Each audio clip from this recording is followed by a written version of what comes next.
Hello viewers, हम पढ़ रहे हैं कक्षा 10वीं गणित की प्रश्नावली 4.1 के प्रश्न नंबर दूसरे का तीसरा और प्रश्न नंबर 2 है निम्न स्थितियों को द्विघात समीकरणों के रूप में निरूपित कीजिए।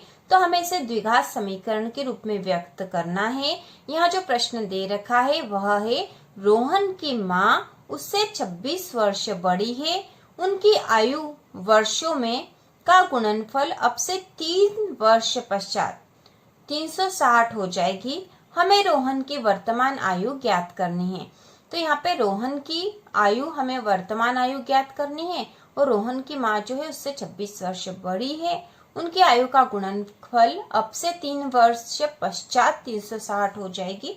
तो हम इसके अनुसार हमें द्विघात समीकरण के रूप में इसे व्यक्त करना है। तो हम लिखेंगे हल। जो ज्ञात करना है वह हम मान लेंगे क्योंकि यहाँ ज्ञात करना है रोहन की वर्तमान आयु।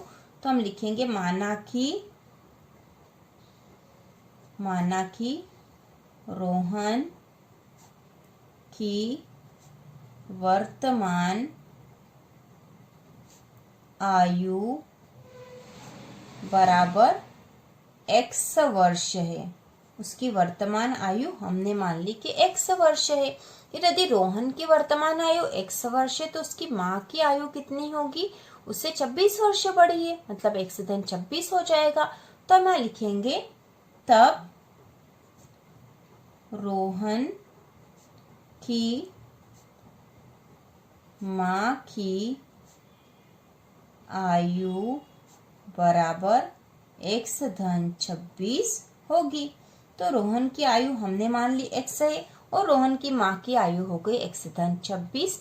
अब हमसे कहा गया कि उनकी आयु का गुणनफल अब से 3 वर्ष पश्चात, ठीक है, गुणनफल 3 वर्ष पश्चात 360 होगा। तो 3 वर्ष पश्चात की बात यहाँ कर रहे हैं। तो हम यहाँ लिखेंगे प्रश्नानुसार 3 वर्ष पश्चात रोहन की आयु। तो सबसे पहले तो हमें पता होना चाहिए कि 3 वर्ष पश्चात रोहन की आयु कितनी होगी और उसकी माँ की आयु कितनी होगी। फिर हम उसका गुणनफल करेंगे जो कि 360 होगा। तो 3 वर्ष पश्चात रोहन की आयु बराबर x धन 3, क्योंकि 3 वर्ष बढ़ जाएंगे, तथा रोहन की माँ की आयु बराबर, तो रोहन की माँ की आयु थी x धन 26, लेकिन 3 वर्ष पश्चात की बात करेंगे तो इसमें भी 3 और जुड़ जाएगा।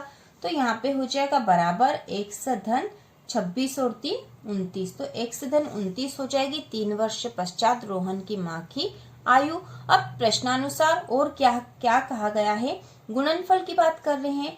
अतः 3 वर्ष पश्चात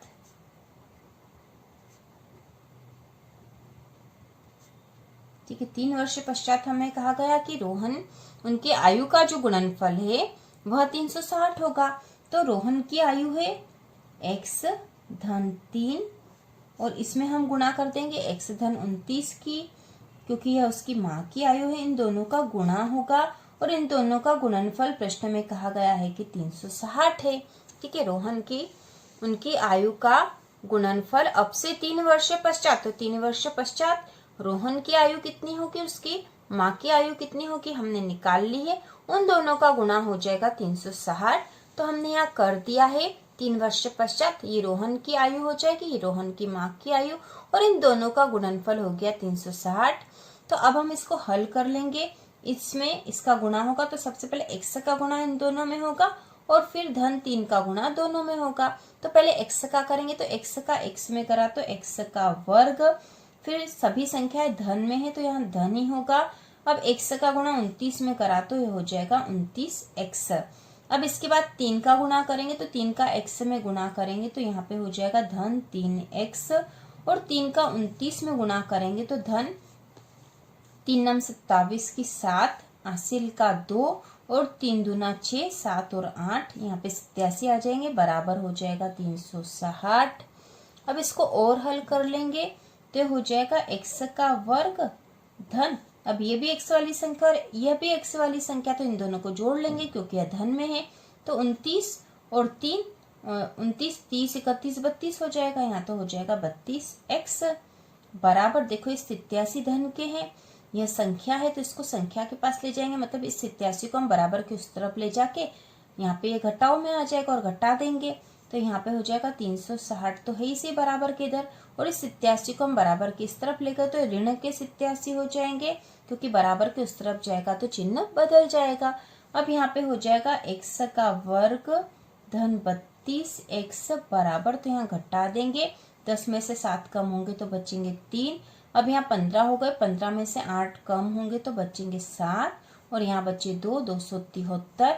अब इसको और थोड़ा सा सॉल्व कर लेंगे, तो x का वर्ग धन 32x, और इसको इस तरफ बराबर के इस तरफ ले आएंगे तो हो जाएगा ऋण का 273 बराबर 0। तो यहाँ पे देखो ये द्विघात समीकरण के रूप में आ गया, इसको और हम हल नहीं कर सकते, तो हम यहाँ लिख देंगे यह द्विघात समीकरण ax की घात 2 धन bx धन c के रूप में निरूपित किया गया है। तो इस प्रकार से यह प्रश्न भी हल हो गया, इसे द्विघात समीकरण के रूप में हमने हल कर दिया है।